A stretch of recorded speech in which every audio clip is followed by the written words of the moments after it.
ژونده هیڅ ارمان مې نه در پسې کیږي.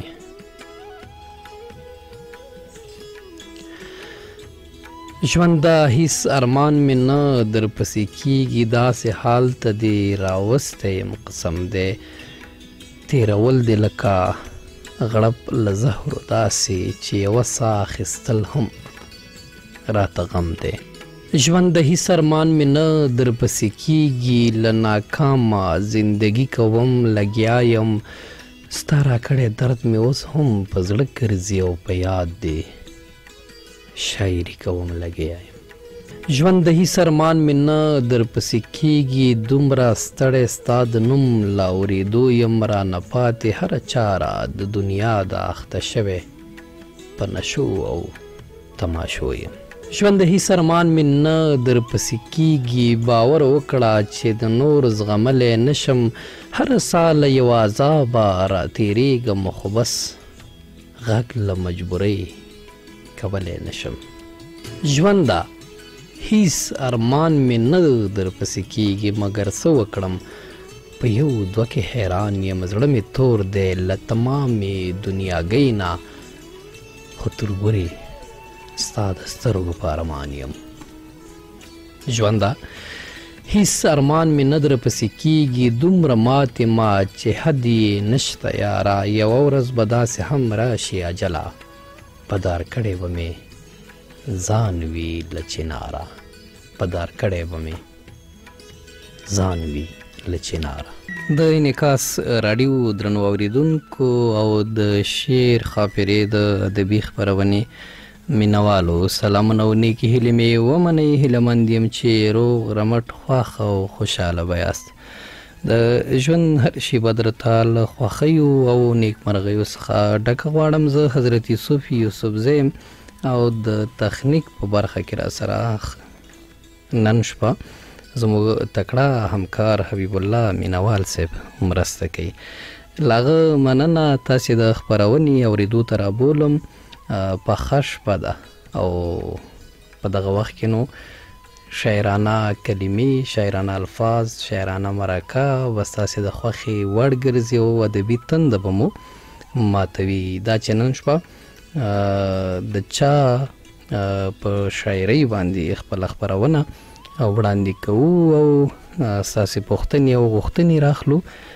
زه یې درته وایم اجل احمدزی صاحب ځوان شاعر چې نن سبا یې د شعر خواږه د باذوقه مینوالو ادبي تندې ماتوي او احمدزی صاحب نو د شعر سره ډیره خوږه مینه لري او هڅه کوي چې خپل مینوال په خپلو خوږو شعرونو باندې ونازوي او هغوی ته یې ورسوي.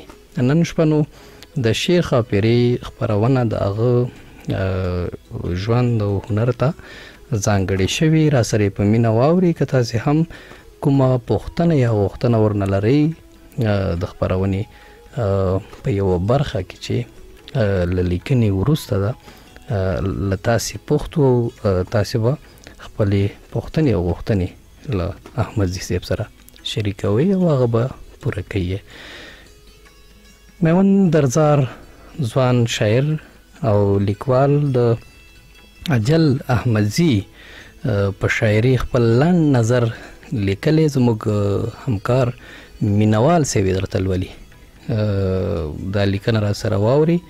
له لیکنې وروسته بیا ستاسې اړیکې راخلو، تاسې خپلې پوښتنې هم چمتو کوي او غوښتنې مو هم. راځئ لیکنه واوري، بیا له لیکنې وروسته هم خپرونه ادامه لري. د شعر رواني او موسیقیت هغه وخت ممکن دی چې سړی طبیعتاً شاعر وي. له شاعرانو سره په ناسته ولاړه، مشاعرو ته په تګ، د بل شاعر له ډیر شهرت او د شعري ټولګو له لوستلو نوي متاثره شوی. زه له تیرو 1-2 کالو راهیسې د اجل احمدزي شعرونه پر فیسبوک لولم. د څو تنو هغو زلمیو شاعرانو له ډلې څخه دی چې اکثره وخت نوي او خپلې خبرې لري، کلمات مناسب کارولي وي او ساده او عام خبرې چې د ډیرو نورو ورته پام نه وي په ډېره خوږه ژبه کړي وي. داسې به یې بې له محبته تېروم. ژوند دی دا به څنګه له تا پرته تېروم. زړه ته به قسم ورکړمه ستا د هېرېدو، دا ځل به دا زهر بې مینته تېروم. سر به راته کښېنږدي په غېږه کې اجل، دا به زه محروم له دې جنته تېروم. د محبوب له بېغورۍ، د ژوند له ستړو او د پښتون کام له بدې ورځې تقریبا د پښتنو هر شاعر سر ټکولی، خو د اجل ژبه بدله او خوږه ده. ستا د غم پیټی مې په زړه پروت دی، غر دی په یو څاڅکي اوبه پروت دی. د پښتون قام قاتله شکر کوه، بخت دې بیدار دی چې وده پروت دی. د پښتون قام قاتله شکر کوه، بخت دې بیدار دی چې وده پروت دی. د پښتون افغان له تنګ و تریخ ژوند سره لاسو ګریوان اجل احمدزی چې نن کوم شیر لیکي، بېشکه چې د سبا ورځې د څو هغو ګوتو په شمار شاعرانو په ډله کې به یادیږي چې نومونه یې ژوندي پاتې کیږي او حساب پرې کیږي. خپلو ډیوو ډیوو زخمونو نه چاپیر یمه، خپلو ډیوو ډیوو زخمونو نه چاپیر یمه، د هوا څه مجال چې ما ته به نږدې راځي. زما د لاس تڼاکې دې نه خو زه خوند اخلم، زما د لاس تڼاکې دې نه خو زه خوند اخلم. ما ته ژړا ستا په شلېدلې لوبټې راځي. په ډېره مینه میوند درزار. ښه راغلاست درنو اورېدونکو. مینوال صاحب و چې د درزار صاحب لیکنه یې درته واوروله. زموږ د اړیکې شمیرې دي 010-222-250 او 010-222-250 په یادو غبرګو شمیرو اړیکې ونیسئ او له احمدزي صاحب نه که کومه پوښتنه یا غوښتنه لري له تاسې به یې واورو. د خپرونې لومړني اورېدونکي سره غږیږو، له هغه د هغه پوښتنې اورو. السلام علیکم. السلام علیکم. وعلیکم السلام. جوړ په خیر. څنګه ګران اخی په خیر شکر په خیر. شکر دی. خیو تاسو روغتیا غواړو، څوک را سره په کرخې له کومه ځای؟ صحیح نالوانه د سمسول لغمان نه. مړوان صاحب له لغمانه هر کله راشي مهرباني. ښه افغان صاحب مهرباني له میلمه که کومه پوښتنه یا غوښتنه لري خپرونه به دې اورېدلې وي خامخا. نه د کارونو سره کلارونه مېلمه صاحب دی او ستاسې اړیکه پرې شوه. بل اورېدونکی شته دی، هغه سره خبرې کوو. السلام علیکم. هلو اړیکه مو وصل ده، ستړي مه شئ. ستاسې اړیکه وصل ده، ستړي مه شئ. د شعر خبرې خپرونې ته. وعلیکم السلام. نوم مې عزیز کموال د نیمروز ولایت نه دلارام ولسوالۍ نه پاتې کېږم. کموال صاحب هر کله راشي د شعر خبرې خپرونه ده. نن شپه را سره اجل احمدزی صاحب میلمه دی. که کومه پوښتنه یا غوښتنه ورنه لري مهرباني.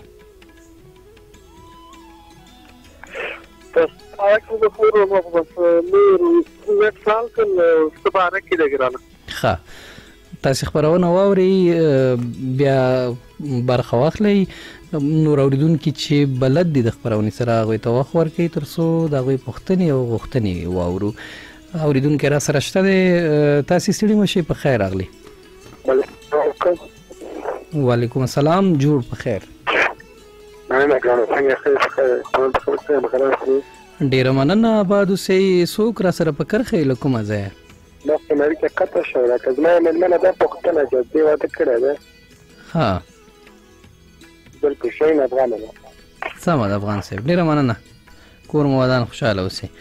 بل اورېدونکی شته دی، هغه سره خبرې کوو او ګورو چې څوک به وي. السلام علیکم.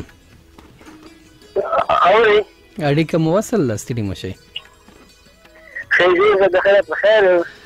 ډېره مننه. آباد اوسئ. څوک را سره په کرښې له کوم ځای نه؟ شاهد الله وزیري وایم سرحد ولسوالۍ څخه. وزیري صاحب د شعر خاپرۍ خپرونې ته ښه راغلي. مهرباني له میلمه مو کومه پوښتنه وي یا غوښتنه مهرباني وکړئ.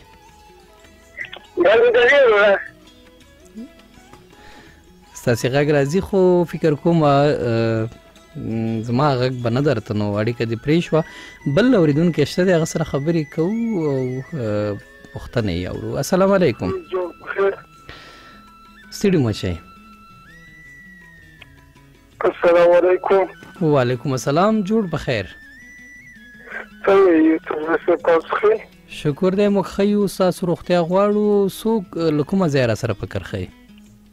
ذهین خبرې کوم له جلال آباد ښار څخه. یوسفزی صاحب له مېلمو یې پوښتنه دا وه چې د شاعرۍ په همدغې پړاو کې یعنې څه سره ډېره علاقمندي لري؟ غزلې خوښېږي یا بیت یا نظم لري؟ سمه ده. ډېره مننه. کور مو ودان. بل اورېدونکی هم شته دی هغه سره خبرې کوو بیا به د خپرونې پاتې برخې ته راشو. تاسې ستړي مه شئ. په خیر راغلې. السلام علیکم. وعلیکم السلام. ستړی مه شو ګله. کولګان شفیع صاحب سلام تا تخنیکي همکار ته څوک چې اوري نکاح ځانګړي سلامونه. وعلیکم السلام. تاسو ته هرکلی وایو. څوک را سره فکر ښیي له کومه ځایه؟ مننه. کور ودان لیکې ته راغلی ما هدایت الله سیدي د ښکلې چپرهاره. سیدي صاحب له چپرهاره هر کله راشي. مهرباني له میلمه مو کومه پوښتنه وي یا غوښتنه اورې؟ مننه. کور ودان زه به د څو بیته ووایم. صحیح ده. پوښتنه نه لري؟ پښتنه نو خپرونه مې اوس واورېدله که نه نو په همدې خاطر مې زنګ وکړو. نو کوم شاعر په خپرونه کې مېلمه دی؟ اجل احمدزی صاحب را سره مېلمه دی او له هغه که کومه پوښتنه یا غوښتنه لري مهرباني وکړه. مننه. کور ودان نو اول هغه پوښتنه دغه کوم که نه چې څو کاله کېږي شاعري شروع کړې ده او څومره کتابونه مثال چاپ کړي دي که نه په خپل شعري ټولګه کې مثال غزلې د ډېر مثال ځای ورکړی دی که نه داسې نورو مثال بیتونه ډېر لیکلي غزلې ډېر لیکلي او که ټپو ته کار کوي ده. سمه ده. ډېره مننه. بیتونه به دې واورو یو دوه بیته مهرباني. مننه. په لار چې داسې کوږ درومې له خیاله کې لیواله لار چې داسې کوږ درومې له خیاله کې لیواله خبر خو یې د قبر له زواله کې لیواله او پټ پټ د بړو لاندې چې مې څارې زه پوهېږم پټ پټ د بړو لاندې چې مې څارې زه پوهېږم ته هم یې زما مینې ته لیواله کې لیواله. ډېره مننه سیدي صاحب. کور مو ودان. خوشحاله اوسئ. د جاوید دلدار نه مې پوښتنه وکړم چې د اجل احمدزي شعرونه ولې ترنم کوي. هغه راته په ځواب کې څه ویلي هغه اورو. ورپسې ترنم هم اورو. د دلدار صاحب بیا نو له میلمه سره په تماس کې کیږو. هغه سره بیا خپله مرکه غځوو. اکثره خلک یا د شعر مینوال چې شعر انتخابوي هغوی له ځان سره یو څو دلایل لري یا د هغې په وجه باندې ښه شعر انتخابوي او له اکثره خلکو چې دا پوښتنه وسي چې ښه شعر کوم دی د هغوی ځواب دا وي چې د ولس درد پکې وي او د دې ولس ناخوالې پکې راخیستل سوي. خو زما نظر دا دی چې ښه شعر هغه شعر دی چې په ټولنه باندې فرهنګي عوامل مثبت اړخ ولري یعنی په ټولنه باندې مثبت اغیز وکړي. زه اکثره وخت د اجل احمدزي شاعري د همدغې نګاه نه یا د همدغې دلیل په اساس باندې وایم. هغه کټ مټ د خپل ژوند تصویر په شعر کې راخلي او طبعا چې موږ ټول د یوې ټولنې وګړي یو د هغې ژوند شاید زموږ د ژوند تصویر وي د ټولنې د ډیری وګړو د ژوند تصویر وي. په دې خاطر باندې دویم دا چې هغه په شعر کې یو طرف هم نه نیسي د چا طرف نه نیسي او څه چې ژوند دی هماغه په شعر کې راخلي.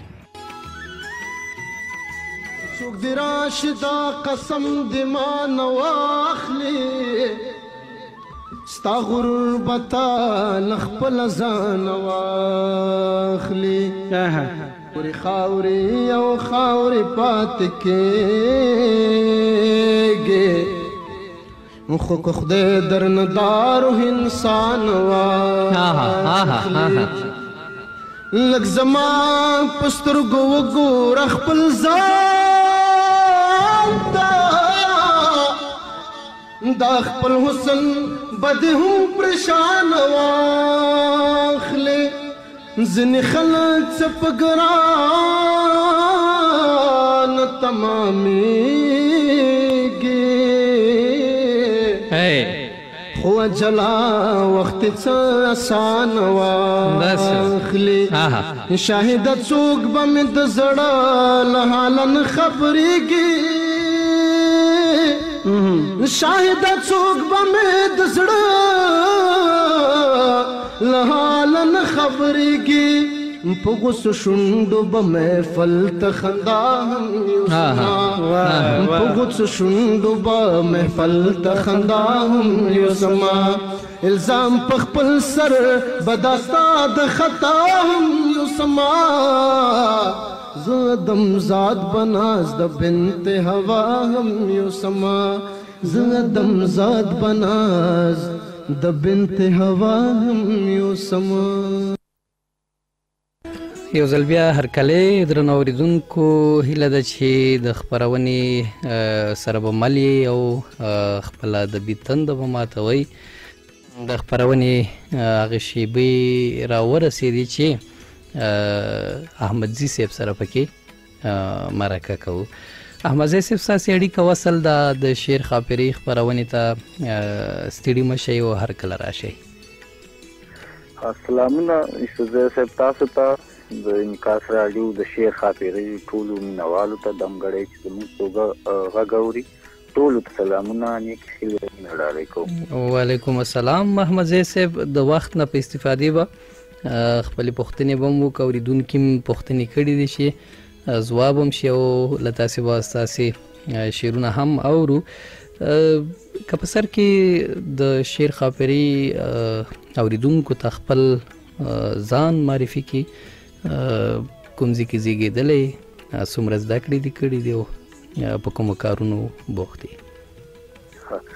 زه دا مهال 25 کاله عمر لرم یوسفزی صاحب او په د مهاجرت په دوره کې پاکستان کې زیږېدلی یم پېښور کې. زده کړې د یو څه ستونزو اقتصادي ستونزو له امله رانه په نیمه کې پاتې شوې وې او سږ کال مې بیا دا هوډ کړی دی دا زده کړې د خیره بیا پیلوم. نو سږ کال مې د 10م صنف زده کړې پیل کړي دي یعنې ووایم چې اوس زده کوونکی یم او لا زده کړې کوم او مصروفیات مې همدغه مزدور کاری ده دا لاس کارونه یې کوو یا کلي بزګر کوو صحرایو بس دا دس مزدوري کوو. خدای دې ښه لره احمدزی صاحب شاعري خو کېږي او کوئ وړاندې اورېدونکي هم پوښتنه کړې وه ویلې چې په کوم فورم کې احمدزی صاحب شاعري کوي او د ادبیاتو کوم چوکاټ یا کوم فورم د خوښې فورم دی نو د هغه پوښتنه به هم ځواب شي او له دې ځوابه وروسته به یو غزل هم درنه واورو. ډېره مننه یوسفزی صاحب. زه خوښېږي خو مې نظم هم غزل مې خوښېږي نثر مې خوښېږي خو دا چې زما بیا ډېر څه کې چې رانه کار کېږي هغه غزل دی. زه په غزل ډېر کار کوم نو شاید دغه وجه وي چې غزل راته لږ ګران هم دی خو فورمونه مې ټول خوښېږي پښتو ادب دی خدای دې وکړي چې موږ ورته هغه کار وکړو چې په خیر راشي نو خو غزل مې د خوښې فورم دی او تر دا دمه دې نظم لوستل شوی دی او غزل به ستا له خولې واورو بیا به نورې پوښتنې کوو له خیره. سمه ده یوسفزی صاحب. زه د غزل ووایم ارشاد چې نه مو ګل پرېښود نه ګلشن وروره. څنګه نه مو ګل پرېښود نه ګلشن وروره وران مو کړو داسې خپل وطن وروره. الله الله. ورور ته د ورور په نظر نه ګورو او ورور ته د ورور په نظر نه ګورو او د کاکا زوی ګڼو دښمن وروره. خلکو جامې له انسانیت وایستې. خلکو جامې له انسانیت وایستې. خلکو جامې له انسانیت وایستې مونږ ترې وویسته سرمن وروره. د وطن تور سور او زرغون بیرغ د وطن تور سور او زرغون بیرغ کمر شم دا مې کړی کفن وروره. ولی په هر یو جنایت د نړۍ ولی په هر یو جنایت د نړۍ ولی په هر یو جنایت د نړۍ داغ شي زما د قام لمن وروره. او هیڅکله متړه دنیا پسې زړه هیڅکله متړه دنیا پسې زړه له دې هر څوک دی پر افتن وروره. له ولس خپله ناکامي پټوي له ولس خپله ناکامي پټوي باچا پیښې کړي د تورزن وروره. ما بلها ډېر په هدیره کې د زړه خپل ارمانونه کړه دفن وروره. او مقصد چې اجله شیر وي د اولاد په رقم اجله شیر وي د اولاد په رقم اولاد وي ګران لکه خپل تن وروره. دغه غزلو کوم چې مې نه لیکلو تاسو ډېر ښه ډېر ښایسته و. سیدي صاحب اړیکه نیولې وویل چې څو کاله کېږي چې شعر لیکي احمد ضیاء صاحب او کتاب یې چاپ دی که نه؟ د شعر لیکلو خو به مې کېږي داسې زما د حساب به 15 کاله کېږي چې زه په شوی یم چې یاره زه شعر لیکم که نه. هغه او د کتاب د چاپ نو خدای کول موږ خو په همدې ورځو کې په شعرونو کار شروع کړی دی. غوښتم چې یو کتاب چاپ کړم دپاره نو کار پرې روان دی. په خدای کول ملګري به خبر شي او انشاءالله چې بازار ته به راشي. اوس مو پرې کار شروع کړی دی.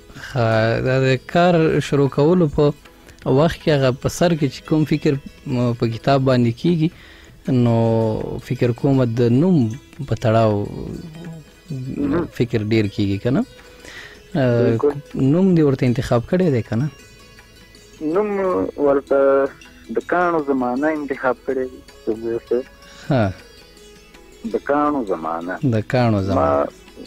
همداسې یو بیت هم دی چې د هېڅ چا سترګو کې نم نه و اجله پیدا شوی وم د کاڼو زمانه کې. دغه نوم یې د ډېر وخت نه په زړه کې و. ما د 3 کاله مخکې دا شعر لیکلی او ما ویل چې کله مې ټول به تاپوله نو دا نوم به پرېږدم نو دغه نوم ورته انتخاب کړی. او ښه نوم دی. خدای دې په خیر سره ستاسې دا ارمان هم پوره کړي. کتاب مو دی د چاپ د مرحلې نه باید ووځي. ډېر شاعران اکثره به ویم چې پوښتنه ورنه وشي چې د ژوند تجربې څنګه شاعرانه کېدی شي نو لږې سخته به وي ورته او ځواب بې ناممکن وي. بهرحال ستاسې شاعري تر ډېره حده پورې د خپل ژوند د ماښامونو یا د تورتمونو کیسې له ځانه سره لري. څنګه توانېږي چې خپل ژوند ته هم د شعر یا خپل روزګار ته خپلو دردونو ته داسې په اسانه باندې د شعر جامه واغوندئ؟ مننه ایسوزه صاحب، ښه پوښتنه ده. زه د تنهایۍ ډېر عادت لرم، یوازیتوب اکثره یوازې یم او زموږ ژوند هم یو اندازه لږ ستړی ژوند دی. داسې خدامه او ارامه ژوند نه دی. نو خامخا سړی زړه ډک غواړي چې ډېرې خبرې چاته وکړي، خبرې چې وشي زړه سپکېږي. خو زما چې دی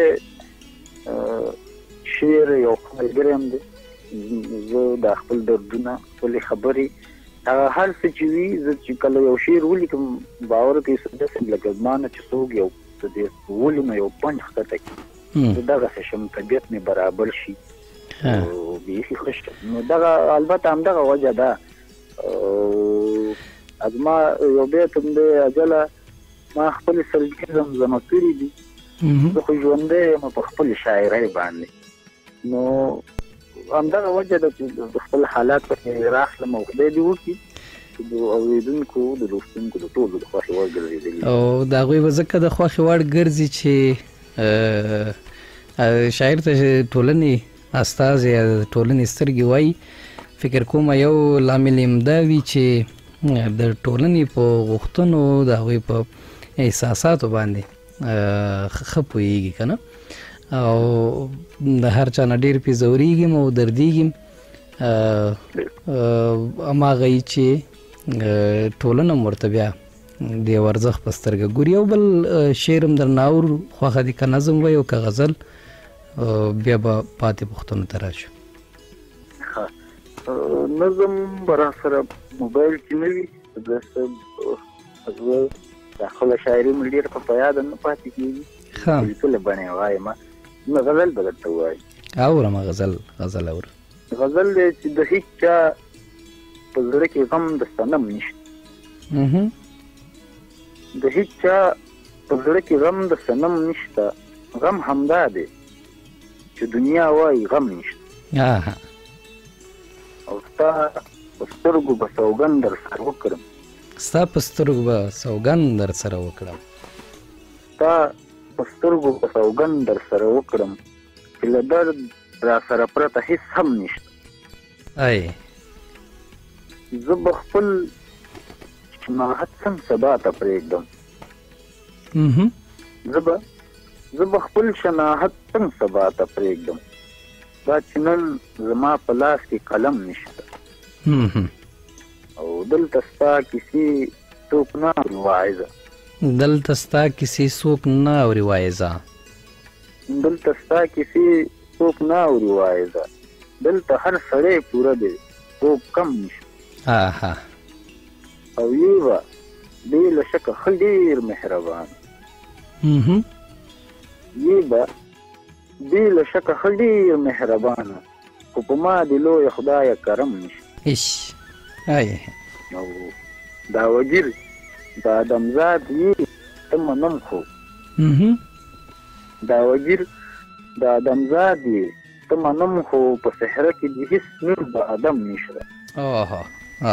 او زه یو داسې نظر وخوړم اجله، زه یو داسې نظر وخوړم اجله، زه یو داسې نظر وخوړم اجله چې اوس د یو ملا سره دم نشته. ډېر مننه کور ودان، خوشحاله اوسئ. کامه کې ادبي ناستې کېږي که نه؟ بلکل صدر صاحب ادبي ناستې مونږ بهیر دی د کامې ادبي بهیر په نوم دی، خو له بده بخته به دا ووایم چې هغه کوم ملګري چې وي هغه زمونږ غوندې ټول مزدورکار وي، په کارونو پسې چې لاړ شو نو بهیر داسې پاتې شي. ښه وي کله چې ملګري په ځای یو بیا خپلې غونډې کوو، ادبي ناستې کوو، او اکثره ژمي کې زمونږ د ژمنۍ ناستې وي، ملګري ژمي کې په کورونو کې کوو ادبي ناستې کوو. ډېره ښه ده. نو په سره له دې چې خپل هم شعر لیکي، نور کوم شاعران دي چې لولې او دغه شاعري مو خوښېږي؟ شعر صاحب فیسبوک دی، او فیسبوک کې ډېره شاعري لوستل کېږي، خو ښه شعر پسې په لټه یو په فیسبوک کې دی. ډېر ملګري ماشاءالله اوس نوي ځوانان راټوکېدلي نوي ګلان دي، ډېر ښه شعر لیکي او ډېر سترګې دي ورته.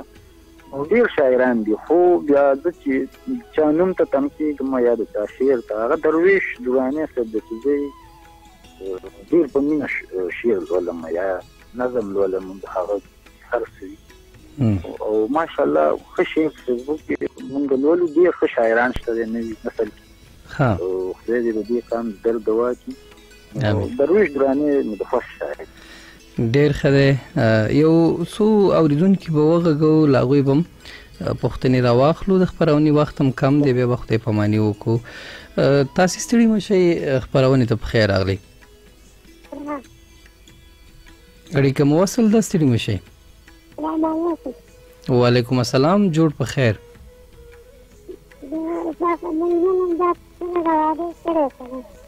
ښه سمه ده صحیح ده نورې پوښتنې خو نه لرئ صحیح شه ډېره مننه خوشحاله اوسئ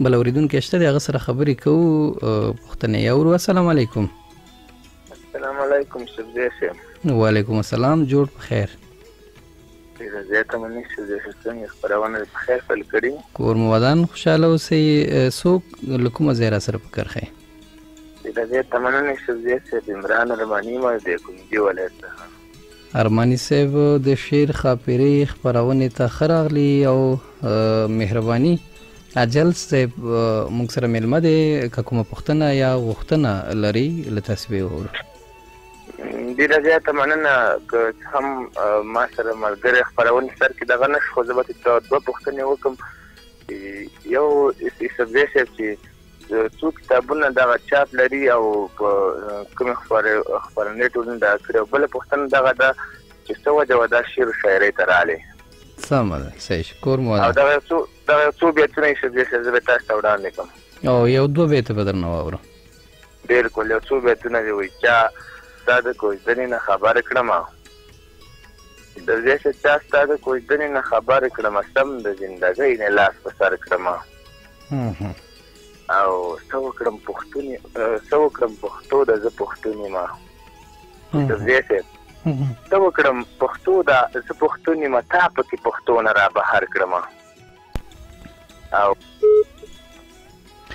مننه ارماني صاحب اړیکه مو پرې شوه او یو بل اورېدونکی به م وغږو او بیا به احمدزي صاحب نه پوښتنې وکړو تاسې ستړي مه شئ په خیر راغلی سبزی صاحب وایي ویده به ترې نه ښه یم ما غریب باندې څوک څه کړي ویده به ترې نه ښه یم ما غریب باندې څوک څه کړي یقین مې په ځان نه شي چې زه هم د چا یادېږم سلامونه نیکي کرامات خاص تا ګران شاعر صاحب څوک چې ځانګړی په دې شپه کې نکاح سره ټول ځانګړي سلامونه وعلیکم السلام تاسو سهار کلی وایي او راډیو مو بنده کوي او نوم مو واخلئ او پوښتنه مو اورو باندې شوی ژوند دې غواړم او بس رئیس احمدي سره وصل دی له ننګرهار مرکز جلال آباد ښار رئیس احمدي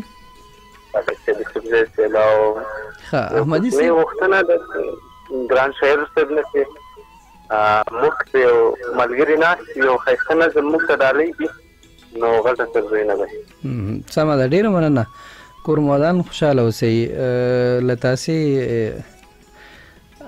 احمدزی صاحب ارماني صاحب او رئیس احمدي صاحب پوښتنې مو وکړې احمدزي صاحب خو غوښتنه وکړه چې نظم راته ولوله خو ارماني صاحب یې وایي چې کتاب یې چاپ دی که نه ارماني صاحب کتاب خو یې لا چاپ نه دی چې چاپ شي خامخا به خبرېږي خو د شعر لیکلو انګیزه مو څه وه یعنې د شعر لیکلو علت مو څه و چې شعر لیکلو ته مو مخه وکړه مننه یوسفزي صاحب شعر سره مې مینه وه دا چې له ډېر وخت سره مې ورسره علاقه وه زه په هغه وخت کې داسې نه م پوهېدم چې یعنې دا ښه شعر دی که بد خو ما به اورېده شعرونه به مې چې اورېده یو قسم خوند به یې راکړو همدا وه چې ما بیا همدا د شعر تعقیب زیات شو هغه د خدای لورینه وه مونږ هم وشو او شعر لیکل مې پیل کړه نور داسې خاص څه نشته دی همدغه مینه مې ورسره ډېره زیاته وه غوښتل مې چې